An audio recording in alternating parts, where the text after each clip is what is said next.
Welcome to another episode of Before You Kill Yourself with your host, Leo Flowers. Today, joining me is author, entrepreneur, technologist, philanthropist, business investor, and writer, John Roa, who's here to talk about his new book, A Practical Way to Get Rich and Die Trying. Specifically, we talk about his panic attacks, bouts with depression, drugs, alcohol, his addiction to excess, and also undergoing an identity crisis after selling his business. And of course, as we do with every episode, we share practical tools and techniques for how he recovered and regained his mental health. You can always go to thrivewithleo.com for one-on-one coaching with yours truly if you're struggling with transitions, tragedies, or traumas. And with that said, let's get into the episode. I love it, man. I'm excited to talk to you, author of A Practical Way to Get Rich and Die Trying. That's a great title. Thank you. Tell me about the die trying part. Yeah, man.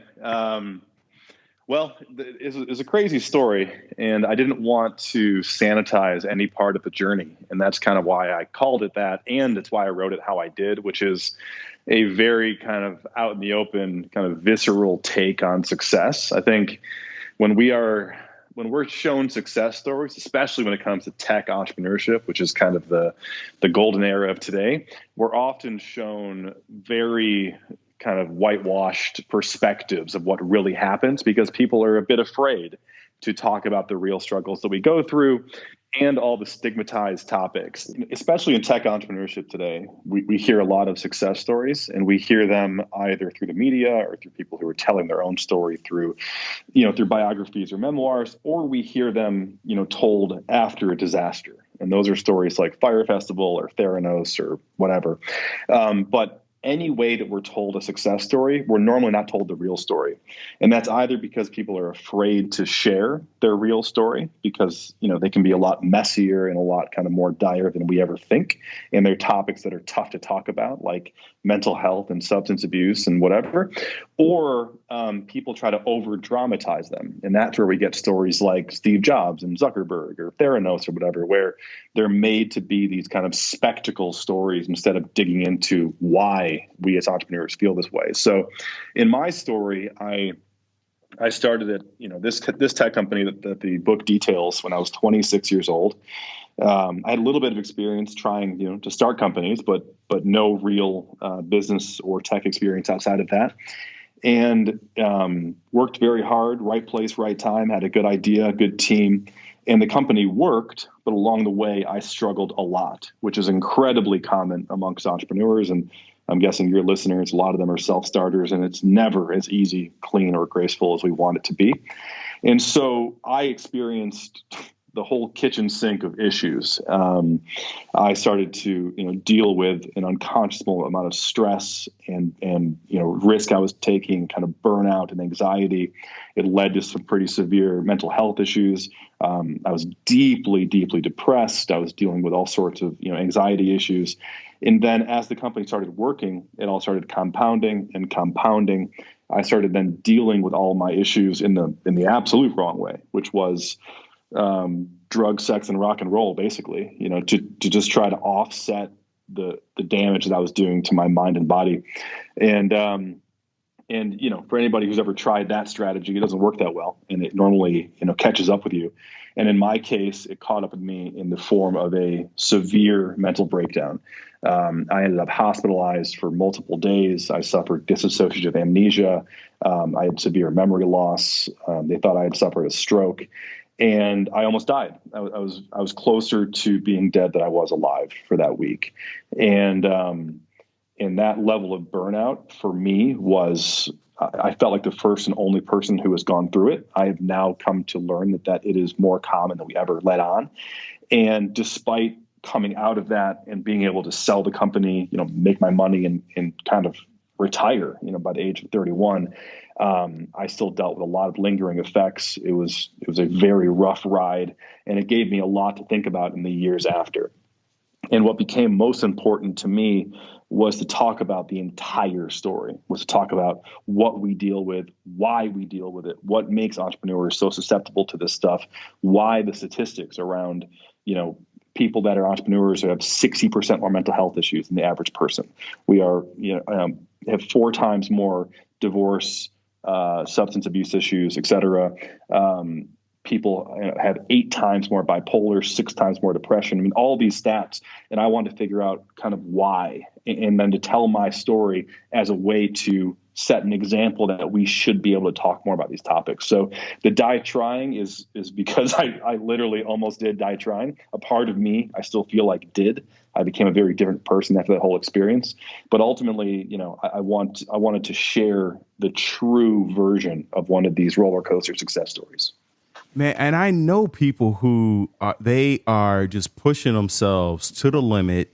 They are, trying to get rich or trying to become successful and willing to die. I have a friend who was in a hospital. He had COVID. Like he was on the precipice of losing his. He was married, 2 kids, and was on the very verge of dying.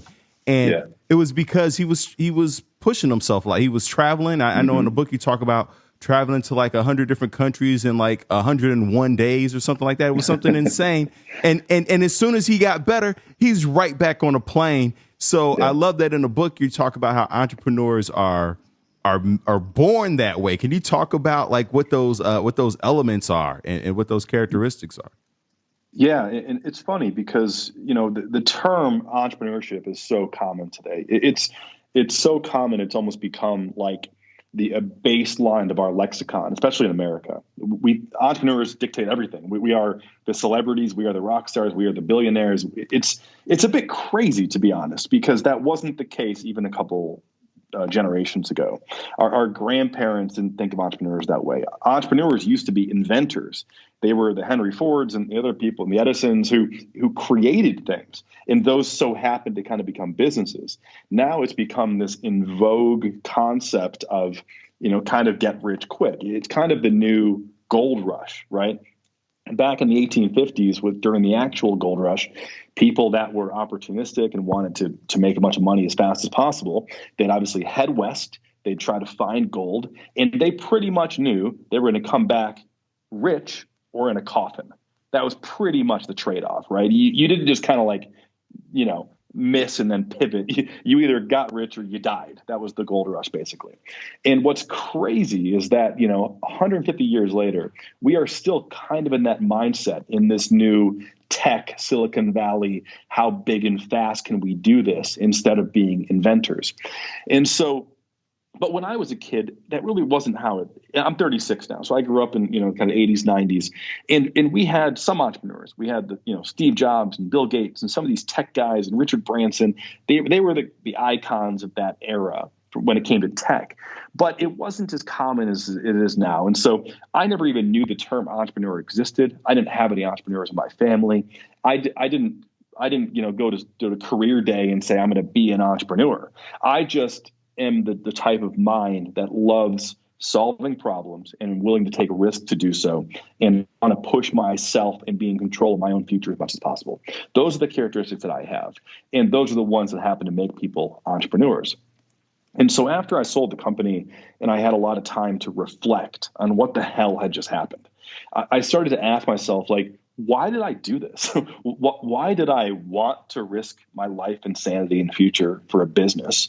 Where did this drive come from? Because, like, is this how I was born? Is this how I was made? Did I watch or learn something that made me want to go do this?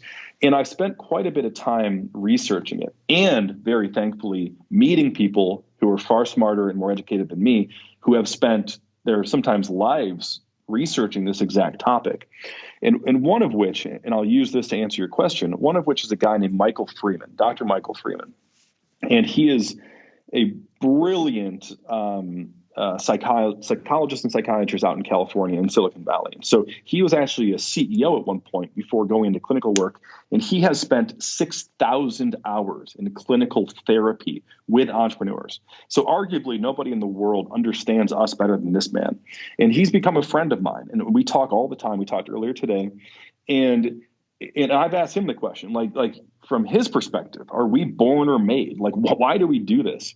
And like most people who have thought a lot about this, and there's multiple other than Dr. Freeman, is that this really is a biological affliction. And I use the word affliction because it's not necessarily a good thing. We are predisposed to be entrepreneurs the moment we come out of the womb. We're the ones who were hustling lemonade stands at age 5. And, in my case, selling burned CDs out of backpacks in middle school, and just any way to hustle and grind and to do things and make money. And that's our mindset. And there's very few entrepreneurs that you can't track them back to being like 5 years old when they figured out that this is how their mind works. The problem is it's so accessible today to then take that and kind of like bet the farm on this pursuit. That wasn't always the case. Now it's like anybody can create a fucking app or whatever and be an entrepreneur. And normally it's at a very young age. It's without a lot of support, not a lot of education, not a lot of guidance, mentorship, or the structure to keep you healthy through it. And that's why we've ended up with all these dire kind of outcomes. So my whole thing is like, for the people like me, the true entrepreneurs out there, and I don't say that as necessarily a compliment. I look at it kind of like almost like a handicap. Like, you got to understand what you're dealing with and then figure out how to survive it. But if you're one of those, my mission today is to make it so you don't have to bet your existence and potentially your life or your happiness or your future to succeed in this game. And I think that's really important that we make it a much more healthy pursuit than it is today. I love that. And, you talked about the biological, the genetic, you're born this way. Yeah. Dr. Robert Sapolsky wrote this book called Behave, and he addressed all behaviors from a genetic, hormonal, environmental, evolutionary perspective.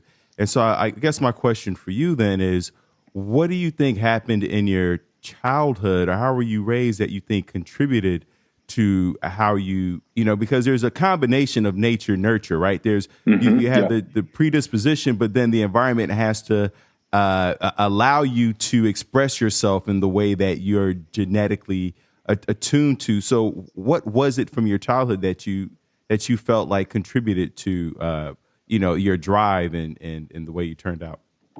Well, you know what, Leo, it's actually probably the opposite for me. And this is why I'm so much in the biology nature camp, is because my father was an immigrant from Venezuela. So he came over for education, for college education, and then met my mom and stayed. And he was an engineer and worked in the auto industry for 25 years. My mom was a stay-at-home mom when we were kids, and then she became a nurse and a teacher. So to say that there was no entrepreneurship in my family is an understatement. I mean, this is the opposite of self-starter. This is my parents worked in kind of corporate 9-to-5-ish jobs for their whole careers. My dad still does. So I didn't have a model of what entrepreneurship was, and neither did my parents. And so once I started saying, like, I want to figure this out on my own. I don't need high school. I'd rather start a business. They didn't know what the hell to do with me. And they honestly thought, and I don't blame them for this, because I think I would as a parent at that point too. They were like, our kid is doomed, right? And they fought me. They fought me on this. They did not promote me being an entrepreneur. They did not endorse it. They did not support it because they didn't understand it, because they had no model to go from. So I fought tooth and nail against everyone, parents, teachers, coaches, anybody that had kind of guidance over me as a forthcoming adult. I had to battle in my pursuit for entrepreneurship, but it was so ingrained inside of me. I couldn't get away from it. And I'd stop once in a while and think, like, maybe I'll just get a job. Maybe I'll just go work for some tech company and do sales or something. And every time I tried, or every time I'd interview, I would either talk myself out of it, knowing I would hate it, or a couple of times I got kind of shitty jobs, like entry-level jobs, and I didn't last more than a short amount of time, because I hated having a boss. I hated not being in control of my life. I hated to ask permission to solve a problem. And so, there wasn't, frankly, a lot in my nurture that kind of pushed me towards entrepreneurship. It was, for me, kind of very nature based. And that's what a lot of the studies have shown. Dr. Freeman's studies, there's also a gentleman from Harvard, his name's escaping me. I reference him in the book that he has figured out it's like, kind of 80-20 nature to nurture. So it is something baked deep down inside of us, but then we have to find our own opportunities to kind of fulfill that vision. Well, I would imagine that, having a, fight your parents, teachers, all these, all these adults around you and people who are supposed to quote unquote love you. That had to be, I would feel a little angry that you guys aren't supporting my dream, my vision, that you're not on board. And then also, I would imagine you felt a little lonely of like, am I the only one that sees this and feels this way? And like, why aren't you guys on board? Was there any of that? Absolutely. The loneliness is a very common characteristic of entrepreneurship. It is a very lonely journey at the best of times. And the isolation it can create is something that you hear about a lot when entrepreneurs talk openly. Even for people who have loving support systems or spouses or whatever, they talk about the isolation of being an entrepreneur. Because at the end of the day, unless you have like a business partner or something like that, very few people are going to truly understand. They might support, but to truly understand what you're dealing with every day and why you're up all night and you can't sleep and all these circling thoughts and ideas or problems or whatever you're dealing with is very difficult to communicate. And a lot of times we are the worst at communicating it. So even people that would be more than happy to listen and could probably help us, we choose to just kind of bury it down instead of sharing it, which creates more isolation and loneliness. So, I was definitely a loner most of my life and my career. And that created tons of those issues I spoke about earlier. I never felt that close to anybody. And I felt like the first and only person to deal with what I was dealing with. And that's kind of, again, going back to this platform that I'm working on changing or creating, which is we need more support mechanisms for people like me and other entrepreneurs in the world to find like-minded people that they can confide in, that they can seek support from, where there's not going to be judgment for the decisions that they've made or situations they've got themselves in. And we need to allow a lot more vulnerability amongst people who are self-starters, because it can be epically lonely. And that can lead to some of these just completely tragic outcomes, like, the suicide rate amongst entrepreneurs, which is about 4 times the national average. Yeah, in the book, you talked about the number of friends who, and I hate to use the word backstabbed, but people who you thought that you went into business with, people who you thought were also your friends, and then for them to like take the company from you. I forgot what the first company was as a kid, and him and his dad were like, "Nah, you actually didn't sign any of the papers. We own it." Yeah. And I want to find that guy. I want to hunt that guy down. I want to hunt him down and his father. Right. And I'm not going to say all the things I was thinking, but I was upset, and that happened to you a couple times. And I would imagine that every time that happens, that it becomes harder and harder to trust people, and harder not to look at people as objects. Is like, you're just a thing that helped me achieve this, and it isolates you more. And so it's like you're almost numbing yourself because you did put your heart out there. It's not like you were born this cold. It was just like the amount of betrayal that has to happen for you to get to where you were has to leave a scar.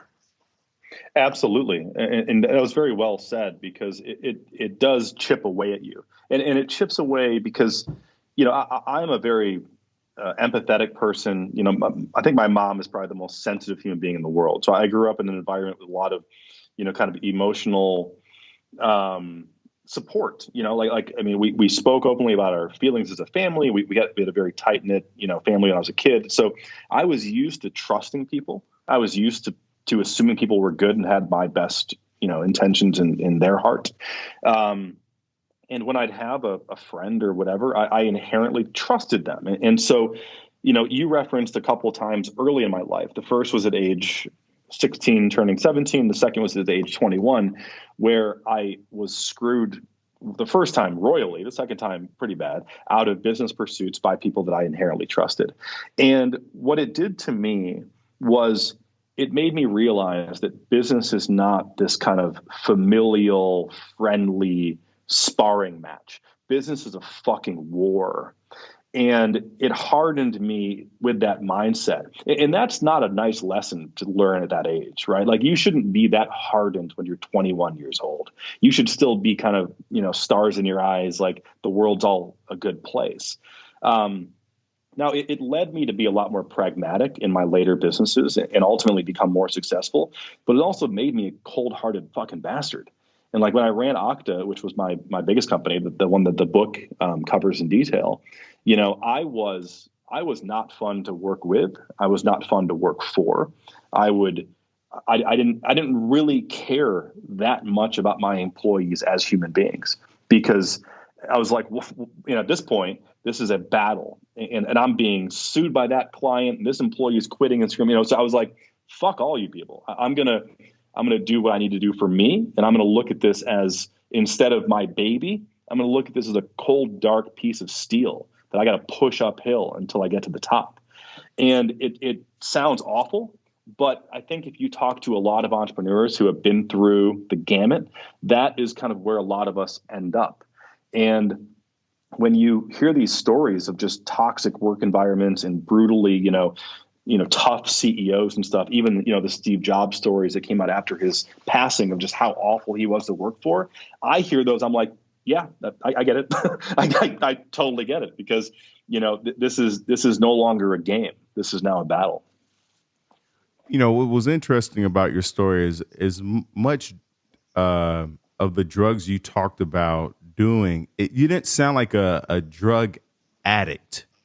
It sounded more like a coping mechanism, which I know, which is what drug addiction is on some level, but it didn't sound like it was at the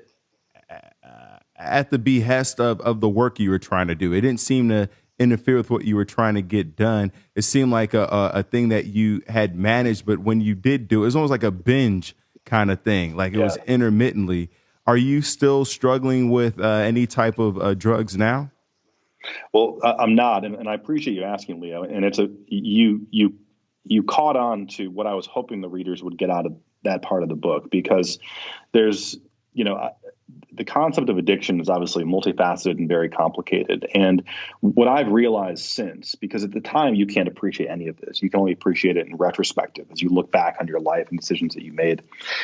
I looked at all of these things, all these excessive consumptions, be it drugs, drinking, sex, partying, whatever the thing was. They were ways for me to escape my current situation, even for just a little while. And it literally didn't matter what it was. And there was actually a line in the book that I think the editors pulled out, because I was trying to be silly during a quite serious chapter. But I was like, if I could have, if I knew that dressing up as like Big Bird and dancing down the street would have stopped my anxiety, I would have been doing that all day long. You know what I mean? Like, it didn't matter what it was. Just the easiest access for me to remove myself from my situation were those substances and that behavior. And so when I'd go to like a place like Las Vegas, which is a main character in the book, it was easiest to me to just imbibe in all of those things and just pretend that nothing else existed. And if I could remove myself for even a few hours or a day, then again, it all came back the moment I came back to work. But for that day, I didn't need to deal with it. And that was my coping mechanism.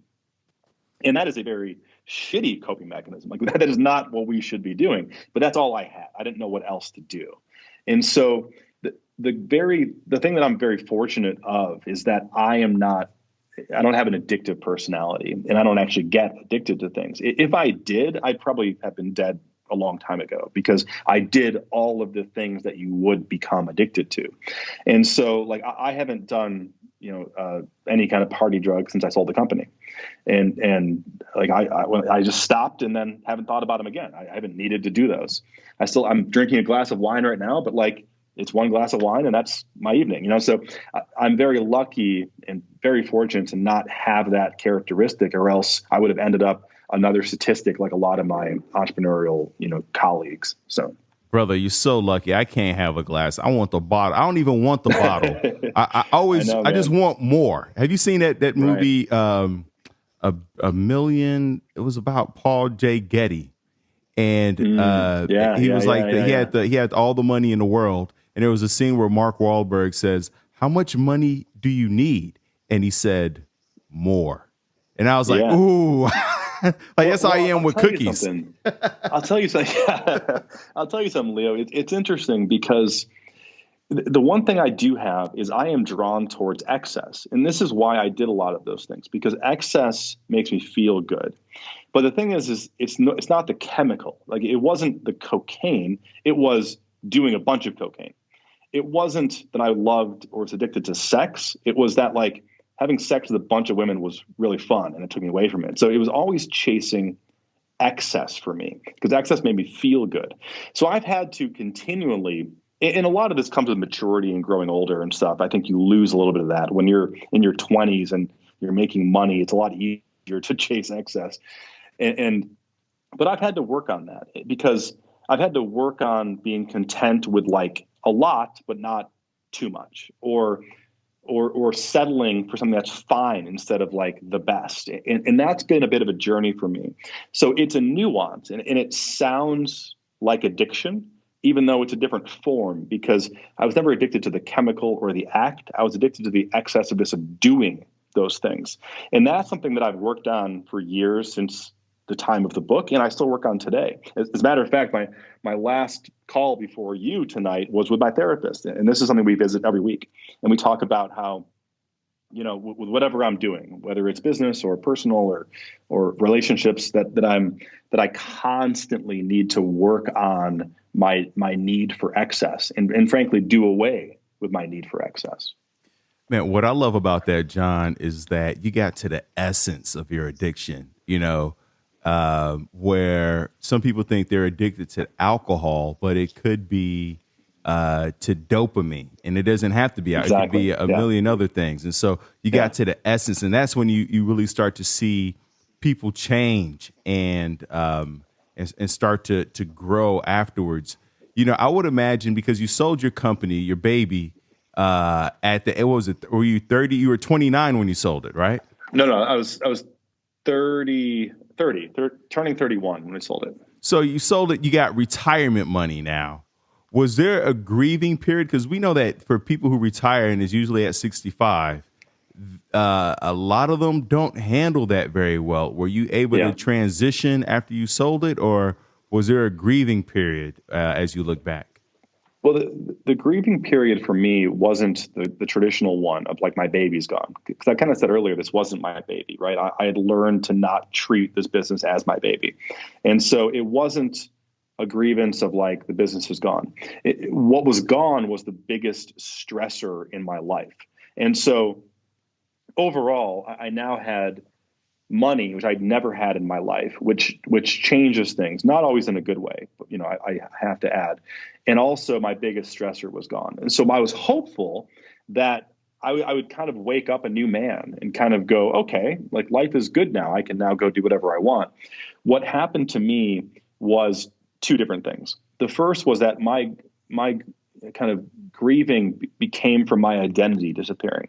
I identified as an entrepreneur and a CEO of Okta for all my formidable years. People knew me as that. People respected me because of that. I was invited to things. I was, photographed for things. My identity was that role. So when that was gone, I'll never forget the day, because Salesforce bought my company.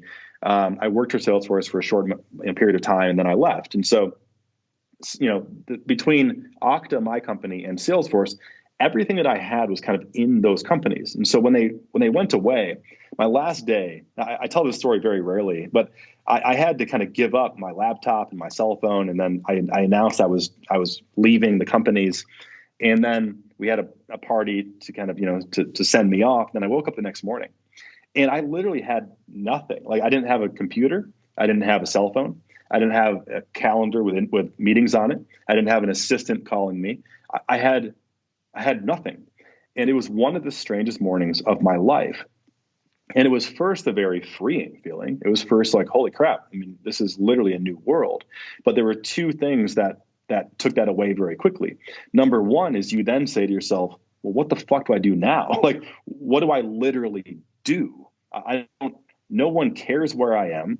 No one is asking where I am. No one's asking to see me or talk to me or meet me or anything. So what is my life? What is my day? Like, what do I literally go do right now?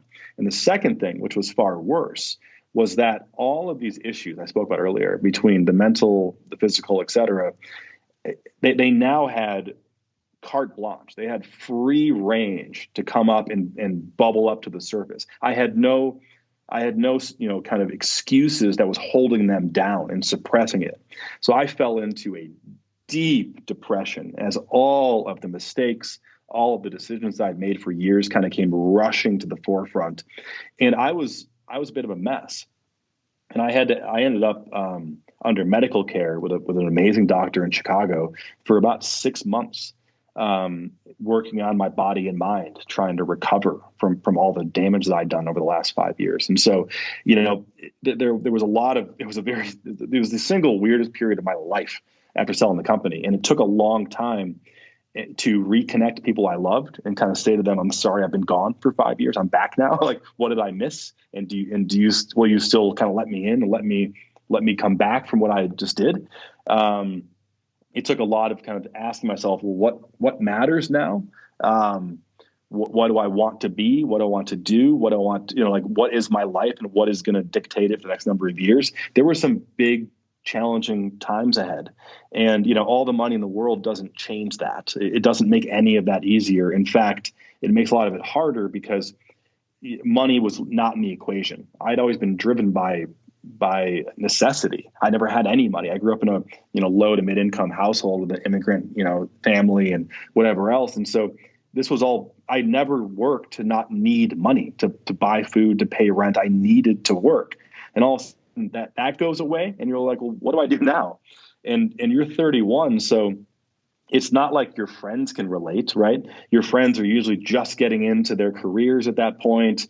Like nobody else can relate to this and everyone else is working their asses off. So if you go sit on a beach somewhere, it's like you're going to be sitting there alone because no one's going to come do that with you. And so it was a very, very strange transition. And frankly, one that I'm in a way still working on, but it's something that I didn't see coming. I'm glad it did. And I got very fortunate with having people around me willing to walk me through that, despite me, frankly, not being a great, friend, brother, et cetera, during those times. Damn, it's like starting all over again. My goodness. Yeah. So talk to us about, because you talked about Dr. Freeman and the work that he did as a psychotherapist. And I know we only have a few minutes left. So please go into as much detail as in terms of what were the steps to help you, because you said you were in treatment for 6 months, and so what were those steps? What were the things that you learned, and what are you still learning in terms of your mental health? What's gotten you back to 100? Yeah. So the initial 6 months was with a guy in Chicago named Dr. Alex Pasiotopoulos. And I met him through happenstance. Just I was, in a really weird place in my life. And there was a friend of mine who was working with him. She recommended I go speak to him, and I did. And this was a time, and again, I've sold the company. I have my money. I'm free and clear. I couldn't walk down the street without having like a mini panic attack. I couldn't sleep through the night. I was a mess.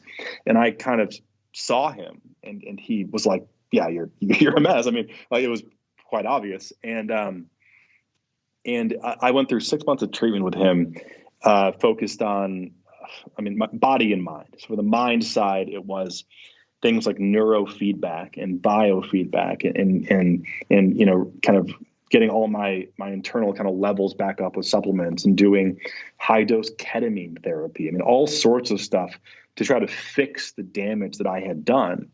I was also separately doing, psychotherapy and talk therapy and different things to try to work out all my stuff. And then the third kind of leg of it was relationship kind of recovery. And so going back to friends and family and trying to reform what I had lost. And so that was kind of that 6 month period. Dr. Freeman is somebody that's a newer kind of friend and acquaintance of mine. And he's the researcher who's probably I'm guessing, the preemptive voice in the world around mental health and entrepreneurship. And he runs a foundation called, or a company called Econa, ECONA. I think it's econa.net. And they do like kind of wellness seminars and support groups for entrepreneurs and for people like me. So him and I are co-authoring an op-ed. I speak on Econa. So these are, so I'm really trying to kind of intersect with people that have figured out more about me than I know about myself. But there's been a lot of work, and like I said, it continues. I mean, like I said, I just talked to my therapist before I talked to you tonight, and I do it every single week, no matter where I am. It's really important to me to have somebody I can speak to in an unbiased format about whatever's going on in my life. And I've become very aware of my strengths and weaknesses, especially my weaknesses. And I work every day on being more stable, more healthy, a better son, brother, friend, all of those things, while continue figuring out what makes life meaningful to me and what I want going forward and those kind of things. Now, I'm fascinated by the relationship component of your, wellness program. Was there like a script? Was it just like, "Hey guys, I screwed up. Will you take me back?" Or were there some things that you intentionally had to include in terms of rebuilding those relationships? It was both. There were people who might not have understood what I was dealing with, but especially when the company was sold, and all of a sudden there was kind of a retrospect, right? They're reading the news articles and the headlines. They're like, "Holy shit, this is what you've been doing for 5 years." So I think people inherently understood that it wasn't that I was just trying to be a dickhead and I was trying to ignore them or not give them, my time or my whatever. That, we're pretty quick to say, like, kind of welcome back and tell me what happened and don't do that again, kind of thing. There were others that, that I had to work pretty hard to make amends with, and some it didn't work. I lost people through the journey. I was dating a pretty awesome girl named Courtney when I started the company, and we were great together. And frankly, we probably should have been together forever if I went back and think about it. And I broke up with her, and my excuse was, this business is too important. This business is too much of my time and focus. I can't do both.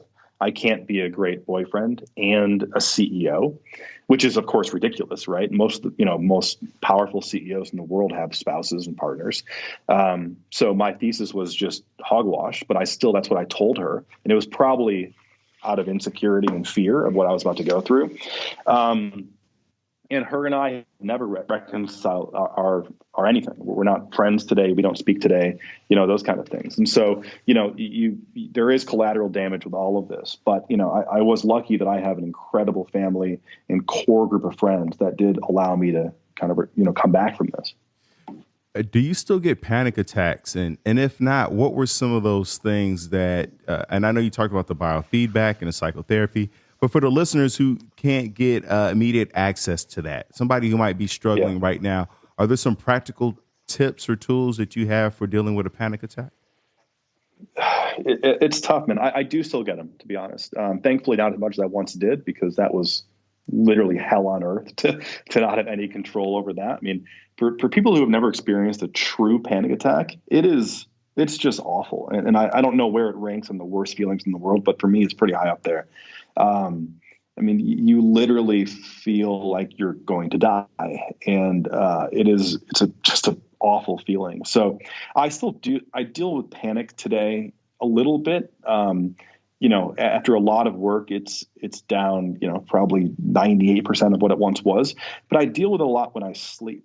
And I think the reason is because we're obviously existing in our subconscious when we sleep, not in our consciousness, in our conscious mind. And so because of that, we're accessing all sorts of shit that we don't access otherwise. And I probably have, even despite the work I've done, I have all sorts of demons and stuff probably still locked up in there that are kind of coming out when I'm, vulnerable or sleeping or whatever. And so, for me, I think that it's just, I've been through it so many times that I can logic my way out of it a little bit. I can say, listen, this is just a panic attack. You're not actually dying. I know it feels like you are, but you're not. I know that it will go away. I know that standing up and turning lights on and walking around and breathing and all those things help. Having a breathing regimen is really important, with whatever that is, for each person. Because a lot of the time it is your heart, racing, and that pumps all these, chemicals through your body that can contribute to it. So being able to regulate all of that is incredibly important, but also very, very challenging. And for me, I think it's again, just reflecting on, like, you've been through this before, what comes next, and just working your way through it instead of subscribing to it and kind of grabbing onto it like we are, which is our tendency to do, and believing in that it might be the last thing you ever feel, because that is, that's what it does feel like at the time. And so, I try to go through all of those kind of relaxation techniques when that does happen to me. But to me, a lot of that is a bit of patchwork. I think no matter what your level of resources, no matter what your level of access is to these therapies, there are basics you can do. There are, free or inexpensive or low burden, ways to get, therapy, or at least learn some techniques. There are easy ways to get breathing techniques. I mean, that stuff is pretty, available. And I think that everyone should have some of those tools in their toolkit if they deal with stuff like that. Last question, John, because I always imagine that there's one person listening in who may be on the precipice of ending their life. Before you kill yourself, what would you say to them? Oh, Christ, that's a big question. I've dealt with this once. I actually had a friend call me once and say that they were. It wasn't a close friend. It was somebody who I've known. It was actually through the entrepreneurial world, and who told me that things were going so badly to them that they were, they were more inclined just to end it than to deal with kind of the situation they had got themselves in. And it was very pragmatic. They weren't even that upset by it. They just kind of said, it's over. I lost the war and it's over. And it's a tough.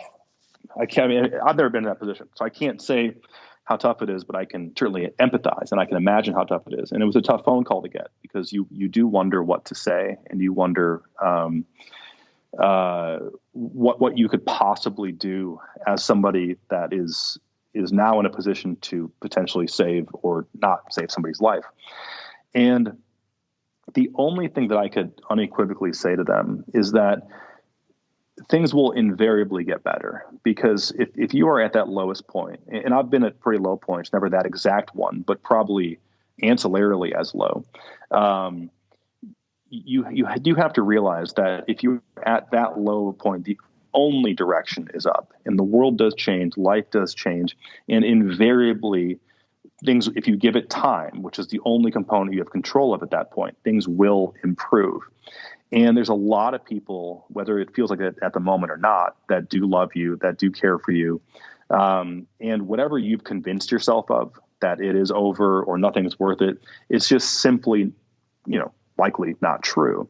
And there's probably a lot of value and an opportunity in seeking out whatever it is you feel like you're missing at that moment. And then you'll probably, again, I can't speak for everybody, I can't speak to every situation, but you'll probably be extremely surprised at how much there actually is out there for you if you can kind of work your way out of the mindset that there is nothing left. And as somebody who's seen a lot of stuff in their life, I ran a nonprofit organization, and I've been around the world, and I've seen kids dying of disease and starvation. I've seen animals that have been tortured. I've seen things that are just not the nicest. I've seen the byproducts of natural disasters and horrible things that are probably some of those things that haunt my dreams in the middle of the night. Even in literally the most dire circumstances, there is always a light in the tunnel. There is always a better situation that can be had. And again, this is, it's a bit of a big question to try to give blanket advice to somebody who might be feeling that way. But what I would hope that people can realize is that there's always, something that can be, can be sought after and can be improved in that situation. John Roa, thank you so much. Thank you so much, listeners, for tuning in. Remember, this podcast is not a substitute for you going to get help, for you calling the 1-800-SUICIDE or 1-800-273-TALKS. You can always go to thrivewithleo.com for one-on-one coaching with yours truly. Thanks a lot, John. Leo, thank you. Thanks.